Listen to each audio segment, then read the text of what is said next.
Hello guys, welcome to my channel Sunday blog. Sunday আমি জানোই তোমরা যে আমার সানডে দিনটা অন্যান্য দিনের থেকে একটু আলাদা হয়। এই আমি ঘুম থেকে উঠলাম প্রায় ওই ১টা নাগাদ। উঠে আমি ভালোভাবে বিছানাটা গুছিয়ে নিলাম। সানডে এটাই আমার কাজ থাকে, সানডে সকালবেলা বিছানা গোছানো। অন্যান্য দিন তো আমি সকালে উঠে অফিস বেরিয়ে যাই, তো আমি করি না, সেটা আমার ভাই করে। এই যে বিছানাটা গুছিয়ে নিলাম ভালোভাবে, টানটান করে বিছানা গুছিয়ে তারপর আমি খেয়ে নিলাম জল। ওই সকালবেলা করে প্রতিদিন আমি জল খাই, এটা আমার অভ্যেস। তো জল খেয়ে তারপর ব্রাশ করে ডিরেক্ট চলে গেছিলাম রান্নাঘরে। আজকে আমি একটু রান্না করলাম, একটু ফ্রাইড রাইস, তারপর চিলি চিকেন, তারপর হচ্ছে বাটার চিকেন। সবকিছু তো মা আমার হেল্প করেছিল। তো সমস্ত কিছু করার পর একটু বাসন পড়েছিল। সেই বাসনগুলো আমি মেজে নিলাম। কারণ হচ্ছে এই কটা বাসন পড়ে রয়েছে, আবার মা বাসনে হাত দেবে। তার আগে মা অনেকগুলোই বাসন মেজে নিয়েছে। তো এগুলো লাস্ট বাসন ছিল। সেগুলো মেজে ধুয়ে পরিষ্কার করলাম। তারপর আমি ডিরেক্ট চলে গেছিলাম খেতে। কারণ সানডে দিন আমি খাবার দেখলে আর আমার কিছুই মনে থাকে না। আগে খাওয়া তারপরে স্নান। তো আগে আমি ডিরেক্ট খেতে চলে গেছিলাম। এই অনেক কিছুই রান্না হয়েছিল, তোমাদেরকে বললাম। আগে খাওয়া-দাওয়া করে নিলাম ভালোভাবে। পেট শান্তি হলে সব শান্তি। তার জন্য আগে আমি পেটটা শান্তি করে নিই।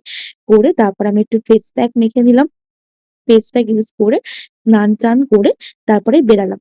বেরিয়ে আমি একটু ওষুধ খেয়ে নিলাম। এই ওষুধটা আমার দাঁতের জন্য, দাঁতের যন্ত্রণা তার জন্য।